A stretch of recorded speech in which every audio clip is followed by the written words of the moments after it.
नमस्कार, शाम के 5 बज चुके हैं। एबीपी न्यूज पर हुंकार के साथ हाजिर हूं मैं रोमाना इसाल खान। आज मौका था बीजेपी के स्थापना दिवस का, लेकिन इस मौके पर पीएम मोदी परिवारवाद के खिलाफ जमकर गरजे। प्रधानमंत्री ने कहा कि देश में इस वक्त एक नहीं बल्कि दो तरह की राजनीति चल रही है। एक राजनीति वो है जो परिवार भक्ति में डूबी हुई है और दूसरी देशभक्ति वाली राजनीति है। पीएम ने आरोप लगाया कि कुछ दल सिर्फ अपने परिवारों का भला सोचते हैं, एक दूसरे के भ्रष्टाचार को ढकने का काम करते हैं और अब परिवार भक्ति बनाम राष्ट्र भक्ति में जंग जारी है। दरअसल परिवार पर पीएम ने यह निशाना बीजेपी के बढ़ते कद और कांग्रेस की घटती ताकत के दौर में लगाया है। परिवारवाद पर आज हुंकार में बहस शुरू करें उससे पहले जरा देख लीजिए किस तरीके से स्थापना के 42वें साल में बीजेपी की ताकत बढ़ी है जबकि कांग्रेस लगातार कमजोर होती गई है। ये 42 साल बाद कहां है आज की तारीख में बीजेपी और कांग्रेस, ये हम आपको बता रहे हैं। सीट शेयर के हिसाब से अगर मैं आपको बताऊं तो 1984 जब चुनावी यात्रा बीजेपी की शुरू हुई थी, सिर्फ 2 सीट के साथ बीजेपी की यात्रा शुरू हुई थी और तब कांग्रेस के खाते में 404 सीटें थी। और 2019 जो पिछला लोकसभा चुनाव था, वहां तक जरा नजर डालिए आप किस तरीके से बीजेपी अब आज की तारीख में 303 सीटों के साथ, देखिए कितना फासला, कांग्रेस महज 52 सीटों पर सिमट चुकी है। तो ये तो सीट के लिहाज से आपने देख लिया आज 42 साल बाद कहां है बीजेपी और कहां है कांग्रेस। वहीं अगर वोट शेयर के लिहाज से मैं आपको बताऊं तो 42 साल में क्या कुछ हुआ है वोट शेयर के लिहाज से, जरा ये समझ लीजिए। 1984 में जब चुनावी सफर बीजेपी ने अपना शुरू किया था तो फिर 8% वोट शेयर बीजेपी के हिस्से में आया था और तब कांग्रेस के पास करीब 49% वोट शेयर था। लेकिन देखिए फिर किस तरीके से ये फासला घटता हुआ। 1998 एक ऐसा दौर आया जब दोनों ही पार्टियों का वोट शेयर करीब बराबरी पर आ गया 26% पर। लेकिन 2019 में अब आप जब देखेंगे तो फिर कांग्रेस का वोट शेयर 20% के आसपास है, वहीं बीजेपी का वोट शेयर 38% पर पहुंच चुका है। तो ये 42 साल का बीजेपी का सफर और इन 42 सालों में कांग्रेस किस तरीके से लगातार गिरता गया उसका ग्राफ, ये आपने देखा। हुंकार की बहस की शुरुआत करूं मैं, उससे पहले रिपोर्ट देखिए आप।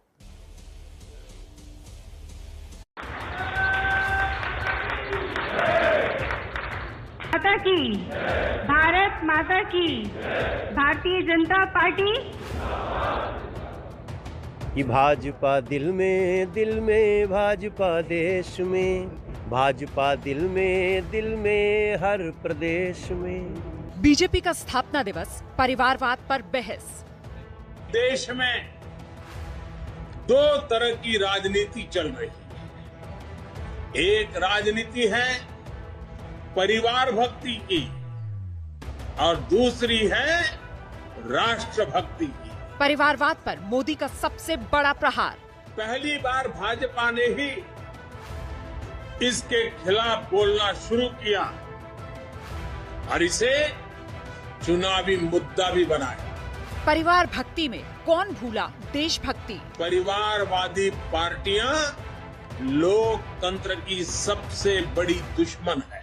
ये पार्टियां संविधान और संवैधानिक व्यवस्थाओं को भी कुछ नहीं समझती। भेदभाव, भ्रष्टाचार, ये सब वोट बैंक की राजनीति का साइड इफेक्ट था। परिवारवाद का दाग कैसे मिटाएगी कांग्रेस।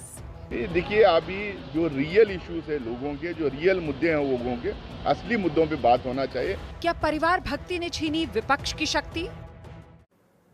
तो इसी मुद्दे पर चर्चा करने के लिए खास मेहमानों का पैनल हमारे साथ मौजूद है। बीजेपी की तरफ से प्रवक्ता के शर्मा इस चर्चा में हमारे साथ शामिल हो रहे हैं। कांग्रेस प्रवक्ता सुप्रिया श्रीनेत हमारे साथ जुड़ गई हैं। अजय आलोक प्रवक्ता जेडीयू के हमारे साथ मौजूद हैं और साथ ही आम आदमी पार्टी की तरफ से प्रवक्ता संजीव झा इस वक्त इस चर्चा में शामिल हो रहे हैं। बहुत स्वागत आप सभी का। सबसे पहले सुप्रिया श्रीनेत के पास चलते हैं और उनसे जानते हैं। सुप्रिया श्रीनेत, क्या परिवारवाद विपक्ष को ले डूबा। एक्चुअली मोदी जी की कुछ बातें बड़ी अचंभित करने वाली थी स्थापना दिवस के इस भाषण में, तो मुझे लगा कि 2 मिनट में उस पर बोल लूं और उसके बाद परिवारवाद के आपके डायरेक्ट सवाल पर 2 मिनट क्या 30 सेकंड उस पर बोलूंगी और उसके बाद आपके परिवारवाद के डायरेक्ट सवाल पर जरूर जवाब दूंगी। मोदी जी को किससे चिढ़ है? क्या मोदी जी को परिवारवाद से चिढ़ है? ये मैं पूछना चाहती हूँ। अगर उनको वाकई परिवारवाद से चिढ़ होती तो मोदी जी हमारे ही जो परिवारवाद के सो कॉल्ड वंशज थे उनको ना लेते, वो छोड़ दीजिए। उनकी अपनी पार्टी में कितना घोर परिवारवाद है, चाहे वो पंकजा मुंडे हो, महाजन हो, जयंत सिन्हा हो, चाहे वो धर्मेंद्र प्रधान हो, पीयूष गोयल हो, अनुराग ठाकुर हो, बहुत लंबी लिस्ट है, कल्याण सिंह के लड़के हो, राजनाथ सिंह जी के पुत्र, वो अलग बातें हैं। लेकिन मोदी जी जब पीडीपी के साथ सरकार चलाते हैं साझा, तो उनको परिवारवाद से परहेज नहीं है, तब विकास नहीं याद आता है। जब शिवसेना के साथ सरकार चला रहे थे तब भी उनको परिवारवाद से दिक्कत नहीं थी। जब वो अकालीस के साथ पंजाब में सरकार चला रहे थे तब भी उनको परिवारवाद से दिक्कत नहीं थी। मोदी जी को दिक्कत परिवारवाद से नहीं है, क्योंकि उन्होंने ज्योतिरादित्य सिंधिया को या आरपीएन सिंह को या जितिन प्रसाद, जो मेरे बहुत परम मित्र लोग हैं, इनको लिया है, उससे उनको परहेज नहीं, और होना भी नहीं चाहिए। मैं बताऊं क्यों जी? क्योंकि परिवारवाद में अगर प्रजातंत्र आपको चुनकर भेज रहा है तभी आप वहां पहुंच रहे हैं, और इस बात में दिक्कत की बात यह है कि मोदी जी को परिवारवाद से नहीं, एक ही परिवार से दिक्कत है, क्योंकि वो परिवार बिना इनसे डरे इनसे सवाल पूछता है। अगर बाकी दिक्कत होती तो मोदी जी बताएं कि क्यों उन्होंने पीडीपी, शिवसेना, अकाली कितने मैं इस पर के शर्मा से जवाब ले लूंगी। अब जो मेरा सवाल था कि क्या परिवारवाद कांग्रेस को ले डूबा, इसका जवाब दे दीजिए, फिर मैं चलती हूँ के शर्मा से, जवाब लूंगी मैं आगे।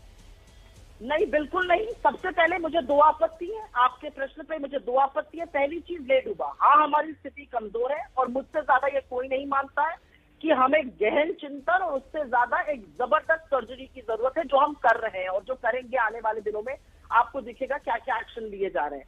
लेकिन ये कह देना राजनीतिक साइकिल में एक जमाने में बीजेपी के भी 2 एमपी थे, आप बिल्कुल सही कह रही हैं, आज वो बूथ मेजॉरिटी में है। तो राजनीति में उतार चढ़ाव, हार जीत लगी रहती है। डूबना और उबरना ये शायद राजनीतिक शब्द नहीं है, इस पर मुझे आपत्ति है। लेकिन हाँ, मैं ये जरूर कहूंगी, मैं आज महाराजगंज के फरेंदा विधानसभा में हूँ और यहाँ पर सवेरे से मैं लोगों से मिल रही हूँ, और जब मैं उनसे पूछती हूँ भैया के बात तो हर नेता कांग्रेस में, कांग्रेस के लोगों से, तो वो कहते हैं राहुल गांधी है। तो मैं आपके टीवी पर आकर जबरदस्ती एक फैशनेबल डिबेट का पोर्शन बन के कहूँ कि नहीं जी, परिवारवाद, अब सबको मौका मिलना चाहिए। कांग्रेस का नेता, कांग्रेस का जो नेतृत्व करेगा वो हम तय करेंगे और हमारे कार्यकर्ता तय करेंगे, जैसे कि भाजपा के करते हैं। भाजपा या कोई अन्य पार्टी बस एक बात का जवाब देते हैं, 5 सेकंड में अपनी बात खत्म कर देते हैं जी। हमारे यहाँ चुनाव अध्यक्ष का एक बड़ी लंबी प्रक्रिया होती है, चुनाव होता है। भाजपा में अंतिम चुनाव कब हुआ था? और मैं थोड़ी सी कंफ्यूज हूँ कि भाजपा में असल में अध्यक्ष कौन है, नड्डा जी है या अमित शाह जी है? वो अपने बारे में बातें। मेरा सिर्फ ये पूछना है कि परिवारवाद से अगर मोदी जी को समस्या थी तो पार्टी में वंशज क्यों भरे पड़े हैं? जिन लोगों को हमसे लेते हैं क्या वो परिवार के सदस्य नहीं है? और जिनके साथ मिलकर सरकारें चलाई क्या वो परिवारवाद नहीं था? उससे आपत्ति क्यों नहीं है? आपको आपत्ति सिर्फ एक ही परिवार से, और ये मैं के शर्मा से जवाब दे बातें कही। के शर्मा जी, जो बात आज कही गई बीजेपी के स्थापना दिवस के मौके पर कि साहब देश में 2 तरीके की राजनीति चल रही है, एक परिवार भक्ति की और दूसरी राष्ट्र भक्ति की। तो यहाँ पर तो सुप्रिया श्रीनेत ने गिना दिया वो कितने सारे ऐसे परिवार वाले लोग जो आज से पहले आपके साथ थे भी नहीं, कांग्रेस में थे या दूसरे दलों में थे और वो आपके साथ आ गए, या फिर वो आपके एनडीए के साथी सर जो जब तक आपके साथ थे तब तक उनका परिवारवाद आपको नहीं दिखता था, लेकिन अब जब वो अलग हो गए तो वो भी परिवार वाली राजनीति की श्रेणी में आ गए। तो फिर ये परिवारवाद क्या बीजेपी का बहाना है सर? क्या विपक्ष पर निशाना साधना असल मकसद है? के शर्मा, देखिए, सर्वप्रथम मना जी, आज भारतीय जनता पार्टी के 42वें स्थापना दिवस के अवसर पर मैं देशवासियों को और करोड़ों जो भारतीय जनता पार्टी के कार्यकर्ता हैं उनको शुभकामनाएं देता हूं, उनको बधाई देता हूं। रही बात आपने परिवारवाद की बात की, आज माननीय प्रधानमंत्री मोदी जी ने इस विषय पर कहा है कि परिवारवाद लोकतंत्र के लिए खतरा है। पहली बात तो जो सुप्रिया जी कांग्रेस की प्रवक्ता बोल रही हैं, वो पहले परिवारवाद की जो है परिभाषा समझ लें कि वो परिवारवाद किस विषय पर बोल रहे हैं। बिना परिभाषा समझे वो इतनी व्याख्या कर रही हैं। किसी नेता का बेटा यदि योग्य है और वो अपना चुनाव लड़ता है, जीतता है, ये कोई परिवारवाद की श्रेणी नहीं। वो यदि जनता के बीच काम कर रहा है, जन कल्याण का काम कर रहा है, ठीक है। परिवारवाद से हमारा आशय आपका क्या है कि आप एक दल जिसका अध्यक्ष जो मुखिया वो एक परिवार से ही हो, एक ही परिवार जो है लंबे समय तक उस पर काबिज बना हुआ है और उसी के प्रति सब कुछ है, ठीक है। हो सकता है गांधी परिवार के प्रति इनकी हो, लेकिन आपने वहां कभी अवसर ही नहीं दिया किसी को। अभी ये पूछ रहे थे हमारे यहाँ बहुत बड़ा चुनाव प्रक्रिया है। सुप्रिया जी, थोड़ा कांग्रेस को और अच्छे से जानिए। कांग्रेस में कब चुनाव हुआ, कितना चुनाव हुआ, और भारतीय जनता पार्टी पे बोलने से पहले उसकी पूरी प्रक्रिया को समझना चाहिए, आपको जानकारी होनी चाहिए। हमारे यहाँ यदि अटल जी से चालू हुआ तो आडवाणी जी, मुरली मनोहर जोशी जी, उसके बाद कुशाभाऊ ठाकरे जी, उसके बाद जो है जनाकृष्ण जी, बंगारू जी, उसके बाद वेंकैया नायडू जी, ऐसी तमाम आपको नाम बता सकता हूँ, गडकरी जी, राजनाथ जी से लेते हुए जो है गडकरी जी, अमित भाई शाह, और फिर जो है हमारे वर्तमान राष्ट्रीय अध्यक्ष, ये किसी एक परिवार से नहीं आते हैं। आपके यहाँ की परंपरा ये है कि या तो सोनिया गांधी, राहुल गांधी, इसके पहले राजीव गांधी, उसके पहले इंदिरा गांधी, एक परिवार से आता, ये परिवारवाद ये है। दूसरा, यदि और दलों की जो बात हुई, यदि सपा का उदाहरण देख लें तो पहले उसकी राष्ट्रीय अध्यक्ष मुलायम सिंह यादव, फिर उनके बेटे, वही मुख्यमंत्री कैंडिडेट, वही जो है पहले मुलायम सिंह, फिर वही मुख्यमंत्री कैंडिडेट उनके बेटे। आरजेडी देख लीजिए तो वही स्थिति है, एक परिवार, बिल्कुल पूरी पार्टी एक परिवार। के शर्मा जी, बिल्कुल इसी डेफिनेशन में जो आप बता रहे हैं सर, जिस तरीके से इसी डेफिनेशन में तो फिर शिवसेना, पीडीपी और अकाली दल वो सब भी फिट होते हैं ना सर, जो वक्त वक्त पर आपके सहयोगी रहे। मतलब वो आप लोगों ने गलती की तब आप लोग लोकतंत्र को नुकसान पहुंचा रहे थे, परिवारवाद को बढ़ावा दिलवाकर। रोमाना जी मैं आ रही हूँ, सुप्रिया जी 1 मिनट आपके पास आऊंगी, शर्मा जी अपनी बात प्लीज जी। मैं इसको भी स्पष्ट कर देता हूं। देखिए, ये भारतीय जनता पार्टी नहीं, ये हमारे सहयोगी दल थे, ठीक है। हम उस समय भी, आज परिवारवाद पहली बार मोदी जी ने नहीं कहा है, आपको याद होना रखना चाहिए। इस विषय पर आडवाणी जी से लेकर अटल जी तक हमेशा इस पर बोलते रहे और ये समझाते रहे कि आप परिवार से बाहर निकलिए, नहीं तो आज हसर क्या हो रहा है, शिवसेना कहां जाकर पहुंची, अकाली दल कहां जाकर गिरे। दूसरी बात जो एक सुप्रिया जी ने कहा कि इनकी 2 नंबर से लेके 2 पार्टी के, यानी 2 सांसदों की पार्टी थी, ये था। हमारे और कांग्रेस में एक बड़ा अंतर है रोमाना जी, उसको समझिए, बस मुझे 30 सेकंड दीजिए। हम 1980 में भारतीय जनता पार्टी की स्थापना होती है, हम जो है 84 में 2 सीट लाते हैं, 2 सीट के बाद अभी हमारा आपने विकास क्रम दिखाया, हम 2 सीट से निरंतर बढ़ते बढ़ते बढ़ते 303 सीट तक आते हैं। और कांग्रेस की जो आप ये कह रही हैं, कांग्रेस, हमारा तो उत्तरोत्तर विकास है और इनका कहां 444 सीट, 445 सीट, और वहां से ये घटते घटते घटते 44 सीट पे आते हैं। तो इनका निरंतर पतन है, ठीक है। इसकी, इनकी और हमारी कोई तुलना नहीं हो सकती। और इसके लिए आप परिवारवाद को ही इनके जिम्मेदार ठहरा रहे हैं। ठीक है, मैं अब इनसे जवाब देती हूँ। आ जाइए सुप्रिया जी, आप जवाब दे दीजिए, फिर डॉक्टर अजय आलोक का और संजीव झा जी का रुख करूंगी जी। रोमाना जी मैं 5 सेकंड में ही इसका जवाब दे देती हूँ। शिवसेना, अकाली दल, पीडीपी तो इतिहास की बातें हो गई। उत्तर प्रदेश में तो अभी महीने भर पहले चुनाव हुआ है, आज 6 तारीख है, 10 को काउंटिंग हुई थी, महीने भर पहले चुनाव हुआ है। निषाद पार्टी के संजय निषाद और प्रवीण निषाद के बीच में ही चलती है। अनुप्रिया पटेल जी की जो अपना दल है, उनके पिताजी पहले सोनलाल पटेल जी थे, अब वो है। वहां पर तो परिवारवाद का ये आलम है कि एक बेटी और एक दामाद ने पार्टी को कब्जा कर लिया है, कृष्णा पटेल जी को निकाल दिया है, बहन को निकाल दिया है। हाँ। तो दिक्कत की बात यह है कि अब कड़वा कड़वा थूक और मीठा मीठा गप नहीं हो सकता है। हाँ। अगर आप परिवारवाद के खिलाफ है, मुझे तो ऐसा लगता है कि मोदी जी का भी मैं पढ़ रही हूँ, बड़ा जबरदस्त उन्होंने बोला, परिवारवाद पार्टियों ने देश के युवाओं को कभी आगे नहीं बढ़ने दिया। ये मैसेज मुझे ऐसा लगता है कि वो संजय निषाद और अनुप्रिया पटेल जी को दे रहे हैं, अपने घटक दलों को जो उनके साथ मिल। चलिए ठीक है, आपने जवाब दे दिया। मैं चर्चा आप खोल रही हूँ क्योंकि डॉक्टर अजय आलोक भी अपनी बारी का इंतजार कर रहे हैं, संजीव झा भी अभी तक एक भी। अच्छा जल्दी से, बस एक लाइन शर्मा जी, उसके बाद मैं बाकी दोनों मेहमानों का एक लाइन। मैंने फिर से एक बात कहा जो इनको समझ में नहीं आएगी क्योंकि ये समझना नहीं चाहती हैं। मैंने ये कहा कि जो भारतीय जनता पार्टी नहीं है, वो गठबंधन दल है, वो क्या करते हैं उसका भुगतान उनको भुगतना है, हमको थोड़ी ना भुगतना है। लेकिन भारतीय जनता पार्टी में मैं दावे के साथ कहता हूं कि परिवारवाद नहीं, एक परिवार का अध्यक्ष नहीं हो सकता, एक ही परिवार का आदमी जो अध्यक्ष नहीं होगा।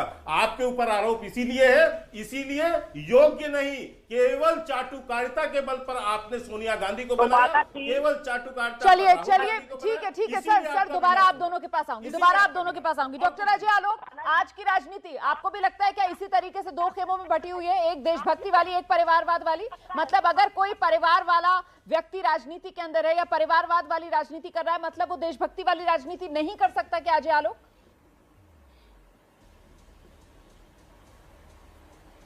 देखिए, ऐसा नहीं है कि जो परिवारवाद की राजनीति कर रहा है वो देशभक्ति की राजनीति नहीं करेगा। ये एक अपवाद हो सकता है कहीं कहीं पे, लेकिन परिवारवाद की राजनीति एक वास्तविक सच है।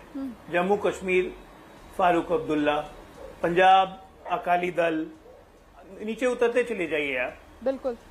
दिल्ली में देखिए तो खैर हमारे राष्ट्रवादी, हमारी कांग्रेस पार्टी तो खैर पूरे देशव्यापी है ही। उत्तर प्रदेश समाजवादी पार्टी, राजद बिहार, आप उधर जाइए, साउथ में जाइए, स्टालिन हो गए, YSR रेड्डी हो गए, लगातार आपको परिवारवाद के उदाहरण मिलते जाएंगे।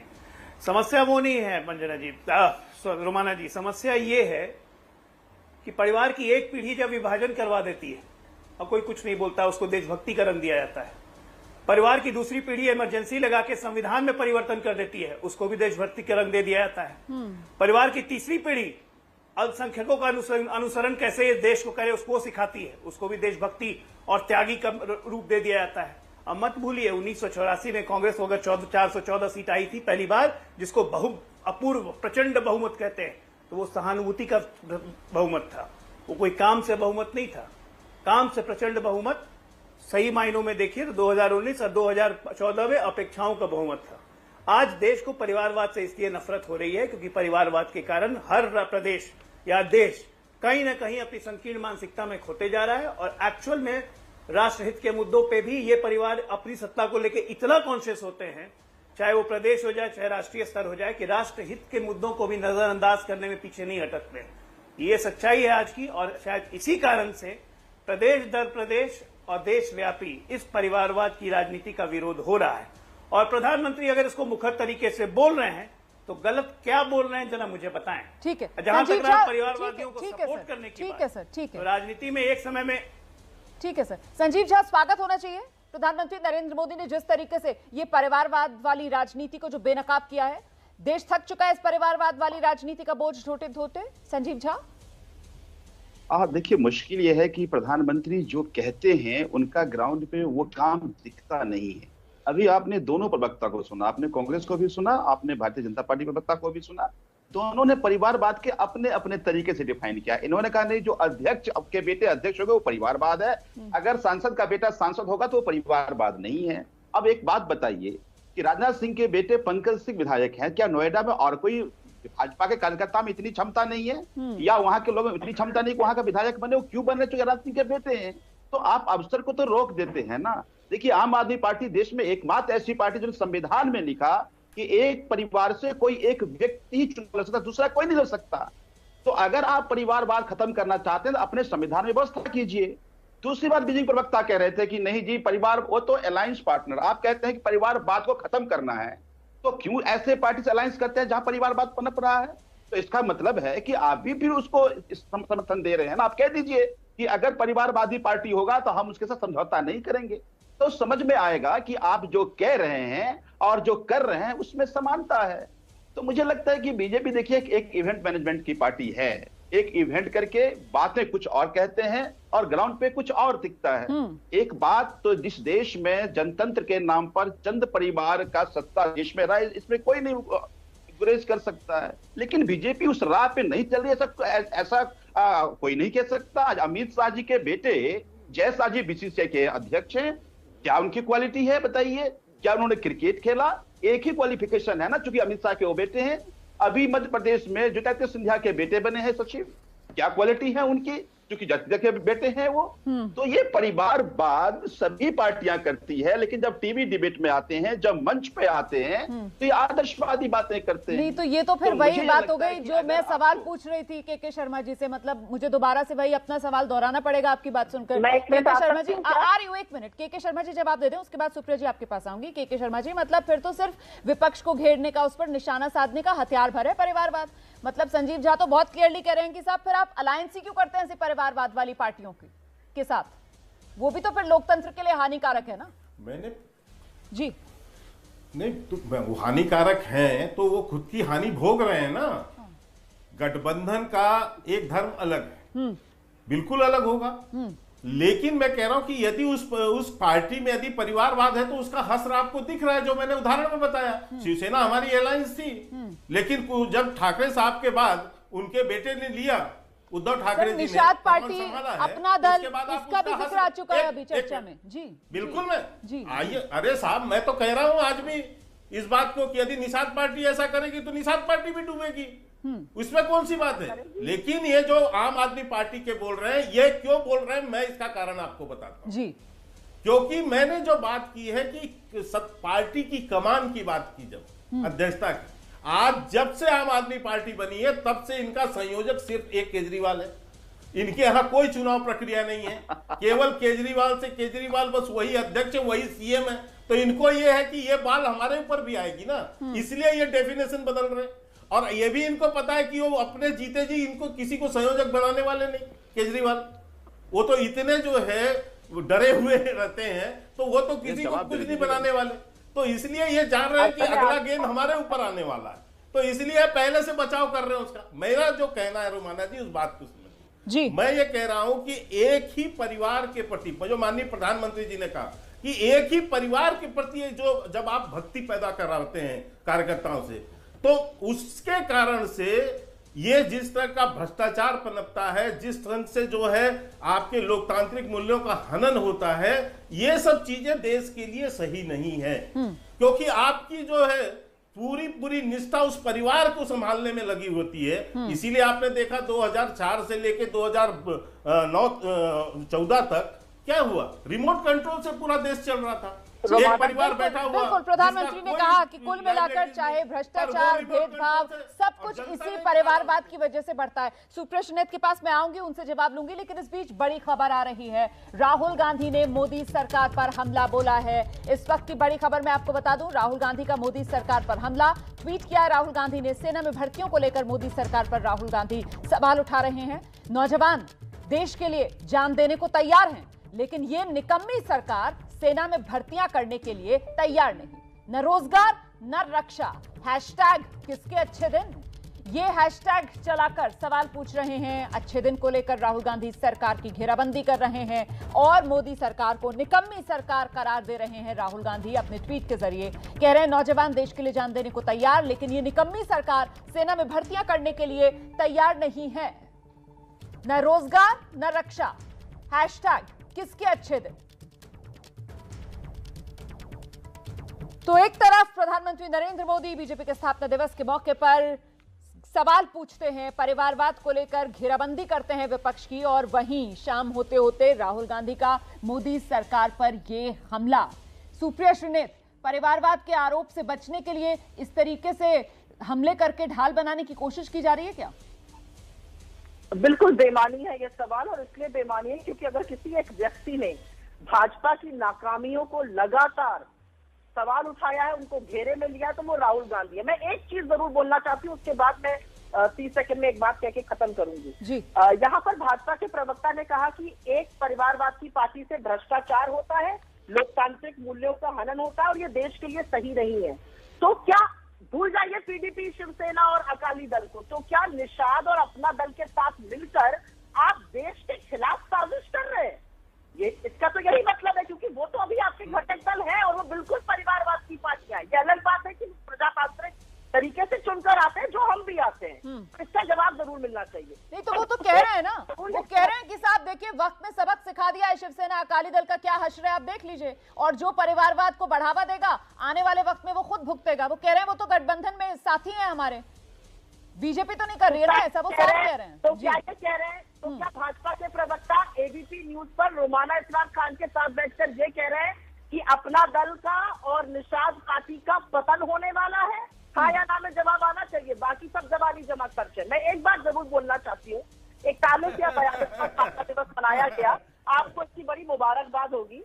मुझे सिर्फ एक बात बताइए, 41 साल में आपने क्या किया इस देश के लिए? 8 साल से आप सत्ता में, अब तो आप भाई नेहरू जी तक ना पहुंचिए, 8 साल से सत्ता में कमर तोड़ महंगाई, बेरोजगारी, भुखमरी, किसानों के साथ वादा खिलाफी, डूबती अर्थव्यवस्था, छोटे मझोले उद्योग बंद हो गए, हर तरफ नफरत, हर तरफ बंटवारा आप कर रहे हैं। अरे मोदी जी, जब आप बात कर रहे थे अपनी पार्टी की, तो काश आपने एक बार नाम अडवाणी जी और जोशी जी का भी ले लिया होता, लेकिन सुप्रिया सुनीत, एक सवाल मेरे मन में आ रहा है आपके लिए। जब लोकतंत्र में एक चुनी हुई सरकार को लेकर आप इस तरीके के सवाल उठाती हैं, तो क्या आपको ऐसा नहीं लगता है कि वो मुद्दे जो विपक्ष की तरफ से उठाए जा रहे हैं, शायद वो मुद्दे उस स्तर के नहीं है, या वो बेमानी है जनता के मन में? क्योंकि जनता तो चुन रही है ना, जनता तो मोहर लगा रही है ना, जनता तो फिर से सत्ता का ताज पहना रही है ना।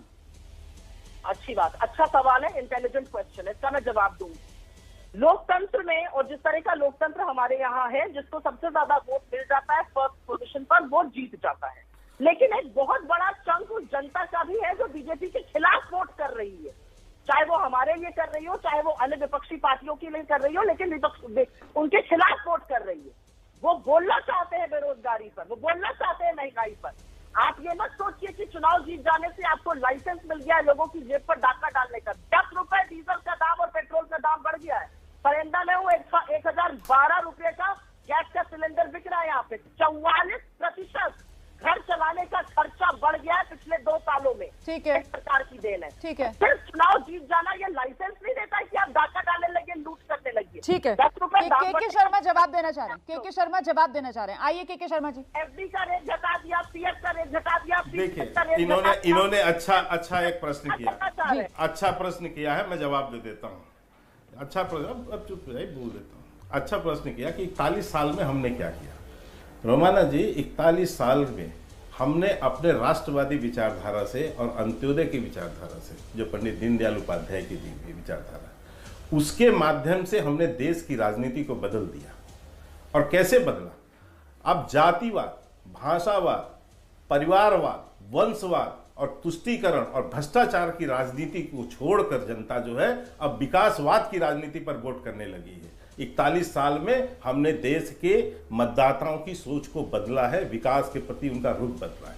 नंबर 1। नंबर 2, जो कांग्रेस पार्टी अपने को मुस्लिम पार्टी कहती थी, वो उसके प्रवक्ता मैं सुन रहा हूं 1-2 दिनों से कि मैं प्रैक्टिस हिंदू हूं, मैं प्रैक्टिस करने वाले वो हिंदू हूं, मैं जो है गर्व से कहती हूं मैं हिंदू हूं, इस तरह की भाषा बोलने लगे। जो हिंदुओं को आतंकवादी बोलते थे, जो भगवान राम के अस्तित्व को नकारते थे, अब वो जो है मंदिर में कोट के ऊपर जनेऊ पहन के वो बड़े पाखंडी हिंदू बन रहे हैं। अब वो मंदिर घूम रहे हैं। तो हमने आपको भी बदल दिया है सुप्रिया जी। याद रखिए, यही कांग्रेस जो तुष्टीकरण की राजनीति के लिए बस हिंदू का अपमान करती रही है, आज अपने आप में ये चिल्ला के कह रही है हमने आपकी भी मानसिकता को बदला है। इसलिए हम कह रहे हैं कि वही जीवन भर आपने राम मंदिर का विरोध किया, आपने विकास को कभी तरजीह नहीं दी। हमने जनता के बीच जो है विकास पहुंचाया और उनको जन जागरण किया। और आज वही जो हमारा जनता, गरीब जो है, शोषित है, पीड़ित है, वंचित है, युवा है, आज उनकी जिस ढंग से हमने उनके लिए नीतियां बनाई, कार्य किया, उसका परिणाम रहा। और रोमाना जी, इसमें तो कोई दो मत नहीं, आपने भी एनालिसिस किया है। अभी चुनाव के बाद इन 4 राज्यों को सर्वाधिक वोट हमको महिलाओं का मिला, उत्तराखंड में मिला, उत्तर प्रदेश में मिला। तो आज महिलाओं के अंदर जिस सुरक्षा की भावना आई है, जो महिलाओं को जो है विश्वास प्रधानमंत्री मोदी जी के प्रति जो हुआ है, जो उनके विकास कार्यों के प्रति, ये इस तरह का हम बदलाव लाए। नहीं सर, ठीक है, ठीक है सर, लेकिन सवाल ये है कि यहाँ पर जिस तरीके से एक लकीर खींचने की कोशिश की गई, जिस तरीके से एक लकीर खींचने की कोशिश की गई आज स्थापना दिवस के मौके पर बीजेपी के प्रधानमंत्री की तरफ से, उस पर मुझे लगता है जरा सा संजीव झा का रुख करेंगे और उनसे समझना चाहेंगे कि परिवार भक्ति में देशभक्ति भूल जाना। आ रही हूँ सुप्रिया सुनीत, आ रही हूँ, क्योंकि फिर सिर्फ आप दोनों के बीच ही बहस होती रहेगी। उन्होंने व्यक्तिगत हमला किया है। नहीं, मैं आ रही हूँ, 1 मिनट देना चाहिए। अच्छा, आप 30 सेकंड ले लीजिए, उसके बाद मैं बाकी मेहमानों का भी रुख कर लूंगी। आप प्लीज 30 सेकंड ले लीजिए, बाकी मेहमान भी इंतजार करें। बिल्कुल। देखिए, दिक्कत की बात यह है कि भाजपा को लगता है कि वो सर्टिफिकेट बांटेंगे राष्ट्रवाद पर और हिंदू धर्म पर। आप धर्म के ठेकेदार नहीं है। आप मत बताइए कि कैसे हिंदू धर्म चलता है और कैसे राष्ट्रवाद होता है। आपकी राष्ट्रवादिता तो ये है कि 84% जनता की आय डुबो दी है। आपका राष्ट्रवाद यह है कि 15 करोड़ परिवारों की आय आधी हो गई है। आपका राष्ट्रवाद यह है कि लड़के और लड़कियां बेरोजगार घूम रहे हैं। आपका राष्ट्रवाद यह है कि चीन हमारे घर में बैठा हुआ है। आप अट्टहास करिए, हंसी आती है आपको, मुझे पता है आपका दम्भ और अहंकारी तो आपको डुबोएगा एक दिन। अच्छा है, ऐसा और हंसिए, ऐसा हंसना जरूरी है। लोग जो गरीबी और गुर्बत में हैं, उनके जख्मों पर मलहम लगाने के बजाय खूब मिर्चा और नमक रगड़िए, ऐसे ही हंसी से हंसिए। ये हंसी जरूरी है।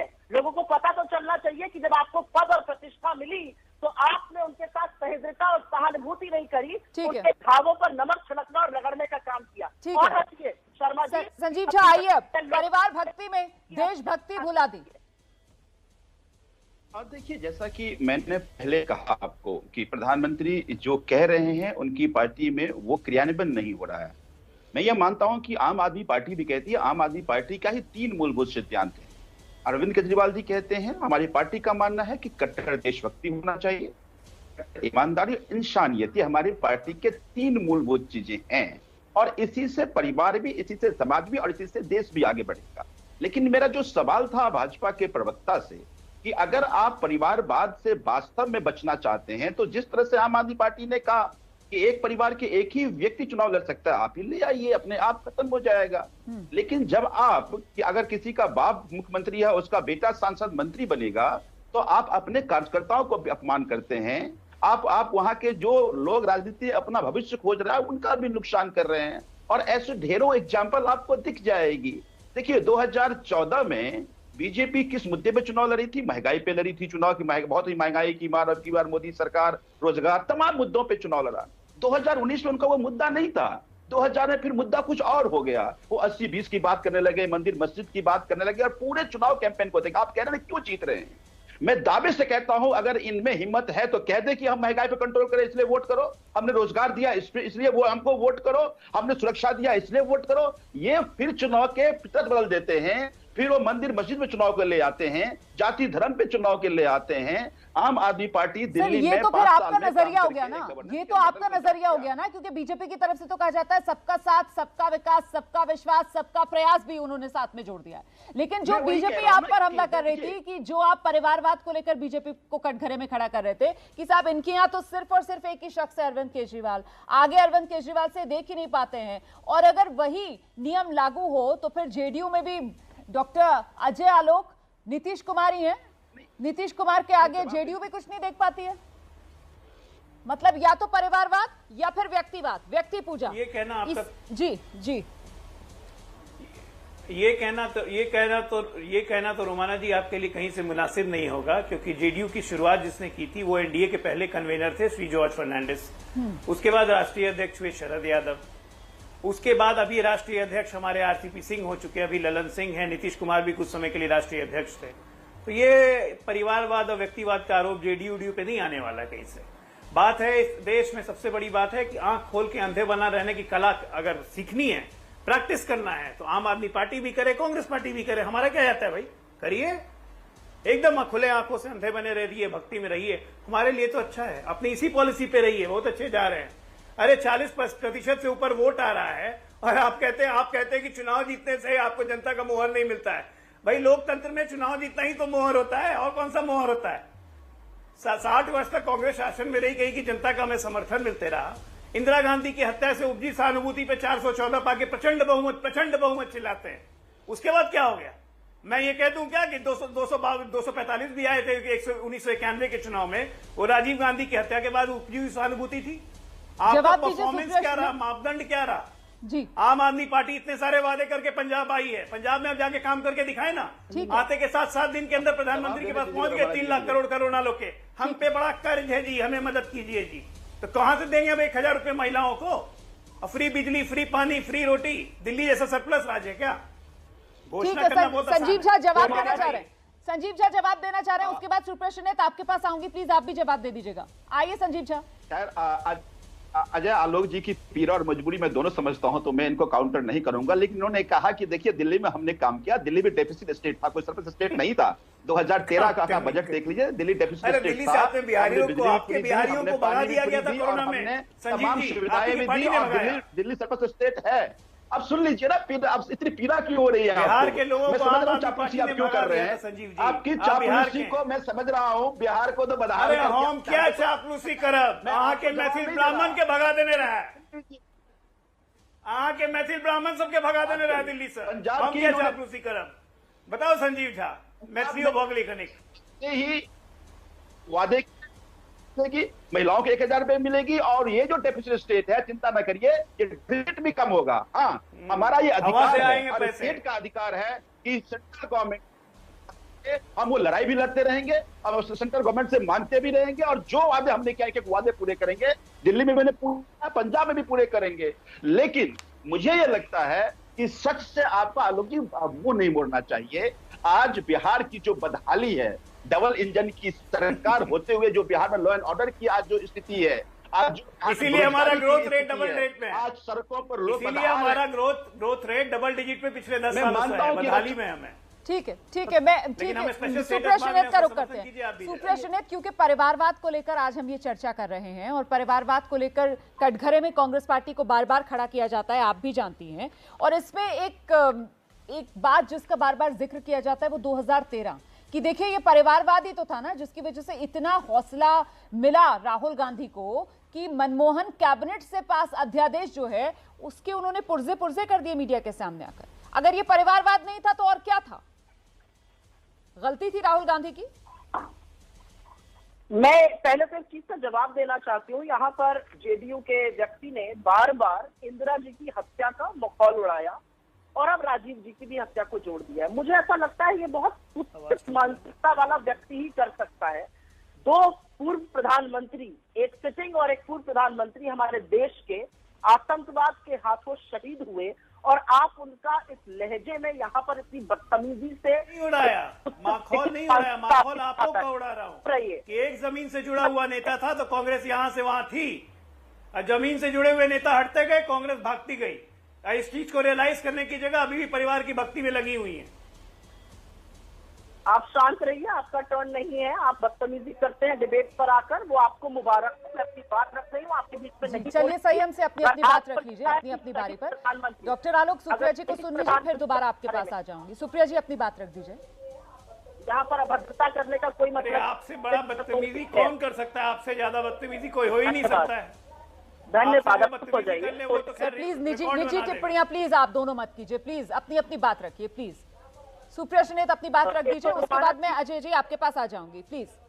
नहीं रुमाना जी, आपकी गलती, आप दोनों मत बोलिए। बदतमीजी वो कर रहे हैं और आप देख भी रही हैं और सुन भी रही हैं। खैर, मैं सिर्फ ये बोलना चाहती हूँ कि इतनी विकृत मानसिकता के व्यक्ति की बात को सुनना मेरे लिए बड़ा ही बहुत चिंताजनक विषय है कि दो प्रधानमंत्री जो शहीद हुए आतंकवाद के हाथ, वो यहाँ पर आकर बार बार उनकी हत्या का जिक्र एक वजह से कर रहे हैं और बदतमीजी कर रहे हैं। खैर, ये उनकी विकृत और क्षुद्र मानसिकता दिखाता है, मुझे इसमें कुछ नहीं लेना देना है। आपसे मैं एक सवाल पूछना चाहती हूँ और मैं सवाल भाजपा से भी पूछना चाहती हूँ, उनके घटक दलों से भी पूछना चाहती हूँ। आप एक बड़ा अचीवमेंट 8 साल का बताइए मुझे यहाँ पर। इसलिए बताना जरूरी क्योंकि फर्जीवाड़ा जो है ना, राष्ट्रवाद कर दिया। ठीक है, आपने राष्ट्रवाद किया, जरा मुझे बताइए क्या राष्ट्रवाद का ये मतलब है कि 40 जनों को बेल मिलेगी तो गांधी को और उसकी माँ को गाली देगा, महात्मा गांधी की माँ पर चढ़ेगा? मुझे पश्चाताप नहीं है। क्या यहाँ पर ये होगा राष्ट्रवाद का मतलब कि यदि नरसिंहानंद औरतों के बारे में, आपके एमपी के बारे में गंदी घिनौनी बातें करेगा और आपका मुंह नहीं खुलता है उस पर? क्या राष्ट्रवाद का ये मतलब है कि औरतों को नीलाम किया जाएगा और उनको इसलिए बेल मिल जाएगी क्योंकि स्टेट अपोज ही नहीं कर रही है? किस तरह की ये राष्ट्रवाद है? क्या है राष्ट्रवाद? मैं जानना चाहती हूँ। क्या काली चरण का बापू को गाली देना राष्ट्रवाद है? क्या यति नरसिंहानंद को औरतों को गाली देना राष्ट्रवाद है? क्या औरतों को सरेआम नीलाम करना राष्ट्रवाद है? क्या एक मंत्री का मंच से ये कहना गोली मारो सालों को, ये राष्ट्रवाद है और आप उसको कैबिनेट मंत्री बना देते हैं? मैं जानना चाहती हूँ, क्या ये राष्ट्रवाद है कि कोर्ट कहता है मुस्कुराकर नफरत भी फैलाई जाए तो कोई बात नहीं और सरकार उस पर चुप रहती है? क्या है राष्ट्रवाद? मैं जानना चाहती हूँ, क्योंकि सच तो यह है कि चीन आज हमारे घर में बैठा है, आप चीन का काम नहीं कर सकते हैं। ठीक है, सच तो यह है। ठीक है, के शर्मा जवाब देना चाह रहे हैं। आप जो सवाल पूछ रहे हैं उसका जवाब के शर्मा देना चाह रहे हैं। सुप्रिया शनेत जी, आपने जो सवाल उठाया वो उसका जवाब देना चाह रहे हैं। आइए शर्मा जी। नहीं, मैं बताना चाहता हूँ इनको, पहले तो राष्ट्रवाद की परिभाषा ही समझ लें, क्या होती है राष्ट्रवाद। पहले इनको इस पर विचार करना चाहिए कि जब चीन और भारत की सेना आमने सामने खड़ी हो डोकलाम के समय पर, उस समय राहुल गांधी जो है चीनी दूतावास जाते हैं और रात को वहां पर चाउमीन की पार्टी करते हैं और 3 दिन तक इनकार करती है कांग्रेस पार्टी की, नहीं गए वहां पर। तीसरे दिन चीन जो है वो फोटो जारी कर देता है और शर्मसार भी नहीं होती कांग्रेस। ये आपका राष्ट्रवाद है। जब हम सर्जिकल स्ट्राइक करते हैं तो आप पाकिस्तान के पक्ष में खड़े होकर बात करते हैं कि सबूत लाइए। आप देश के सेना अध्यक्ष को गुंडा कहते हैं। आप हमको सिखाएंगे राष्ट्रवाद क्या होता है? तो इसलिए इसका भाषण मत दीजिए। अपने कुकर में याद कीजिए, चीन से आपने पैक्ट किया तो माला जी, और करोड़ों रुपया आपने चंदा में लिया वहां से, तो आज तक उसका जवाब आप नहीं दे पाए। इसीलिए आपके इसी कारण से जो परिवारवाद था आपका, एक परिवार, उसी के कारण से देश की जनता ने आपको नकार दिया। ठीक है। और ठीक आप है। अभी गिना रही थी कि आप 3 करोड़ को, आप एक दोनों मिनट, ने राष्ट्रवाद क्या है, राष्ट्रवाद, एक मिनट, जी जी जी जी जी, सुन लीजिए, मैं राष्ट्रवाद का समझाता सवाल हूं, उन्होंने मैं भी पूछा, बता रहा आपने हूं। उस पर अभी जवाब एक दे बात दिया। उन्होंने- मैं जरा सा संजीव झा के पास जाना चाह रही हूँ, मैं जरा सा संजीव झा के पास जाना चाह रही हूँ, क्योंकि मेरा मुद्दा जो है वो परिवारवाद का है। और ऐसे में मैं संजीव झा जो सवाल पूछ रही थी, जिसका जवाब मुझे मिला नहीं कि साहब कोई आम सांसद तो ऐसा नहीं कर सकता है कि अध्यादेश पास हो कैबिनेट से और वो उसके पुर्जे पुर्जे कर दे, जो 2013 में राहुल गांधी ने किया था। ये इतना हौसला, इतनी हिम्मत कहां से आई? परिवारवाद नहीं तो और कहां से? नहीं, बिल्कुल बिल्कुल। देखिए, मैंने पहले ही कहा कि इस देश में जनतंत्र के नाम पर चंद परिवार का राज रहा और इसके नुकसान इस देश को हुआ। इस बिल्कुल आपने ठीक कहा, जिस तरह से देश के संसद में जिस तरह से ये पर्चे फाड़े गए, मुझे लगता है वो संसद का भी अपमान था और देश का भी अपमान था। और ये हिम्मत इसलिए आ रही है क्योंकि परिवार से आते हैं, वो इतने मजबूत हैं कि उनके पार्टी किसी कार्यकर्ता की हिम्मत नहीं है कि इसे सवाल पूछ ले कि आखिर आपने ऐसा क्यों किया। बिल्कुल। तो देश में परिवारवाद से इस देश को नुकसान तो हुआ है। बिल्कुल। और मुझे ये लगता है इसीलिए सुप्रिया शनेत ये सवाल पूछा जाएगा कि साहब परिवारवादी जो पार्टियां हैं वो तो फिर लोकतंत्र की दुश्मन है ना? मैं आपको इसका जवाब दूंगी और जवाब मैं तथ्यों के साथ देती हूँ। महाबलीपुरम में झूले कौन झूल रहा था, साबरमती में कौन गलबैया कर रहा था जब डोकलाम चल रहा था, ये मैं जानना चाहती हूँ। प्रधानमंत्री मोदी और शी जिनपिंग पाक दौड़े बिना इन्विटेशन के अपना इतिहास, अपना ज्ञान करेक्ट कर लीजिए। डोकलाम उस समय नहीं था, डोकलाम उस समय नहीं था, थोड़ा करेक्ट कर लीजिए अपने आप। आपको पता नहीं, आप झूठ बोल रही है इसलिए बता दे रहा हूँ। झूठ बोल रही है, पहले जाके पढ़ के आइए, पढ़ के आइए जाके, झूठ मत बोलिए टीवी में बैठ के। आप बीच में मत बोलिए, क्योंकि आपकी बकवास के बीच में मैं नहीं बोली थी और आपकी झूठ को सारांश करना जरूरी। नहीं, हमें पता है, आपको झूठ बोलने के लिए थोड़ी ना लाए हैं। ठीक है, दरअसल दिक्कत ये है कि आप लोग आराम से दिक्कत ये है कि आप लोग जो सवाल सूट करता है या फिर जो कहना चाहते हैं बस उतना ही बोलते हैं, बाकी सवाल का सीधा जवाब आप देते नहीं है। अजय आलोक, उनसे बीच में कनेक्शन हमारा कट गया था, एक बार फिर से जरा अजय आलोक का रुख कर लेते हैं। अजय जी, आपकी बात अधूरी रह गई थी, अपनी बात पूरी कर लीजिए। मैं बीच में बोल रही थी, बोलने लगे, आपने मुझे चुप करा दिया, ये क्या उसी बात हुई? देखिए, मैं रोमाना जी ये जो जितना जो चिल्लाना फिलाना जो कर ले, ये देश समझ चुका है कि परिवारवाद इस देश की लोकतांत्रिक व्यवस्था के लिए खतरा है और ये देश की आम जनता और अब नहीं चाहती है कि परिवारवादी थोपे जाए। जहां तक रहे मोदी जी डोकलाम के दौरान क्या कर रहे थे शी जिनपिंग के साथ, तो शी जिनपिंग जब हिंदुस्तान आए थे, समय कम है इस चर्चा के अंदर, तो इसलिए शी जिनपिंग राष्ट्रवाद उन मुद्दों पर नहीं जाएंगे, परिवारवाद के मुद्दे पर आज ये चर्चा हम लेकर आए थे। बहुत बहुत धन्यवाद आप सभी का इस चर्चा में मेरे साथ शामिल होने के लिए। और आगे बढ़ते हुए आपको याद दिला दूं, रात 8 बजे जरूर देखिएगा 42 साल कमल का कमाल। बीजेपी की जय जयकार, कांग्रेस की हार ही हार, मोदी ने कैसे बदल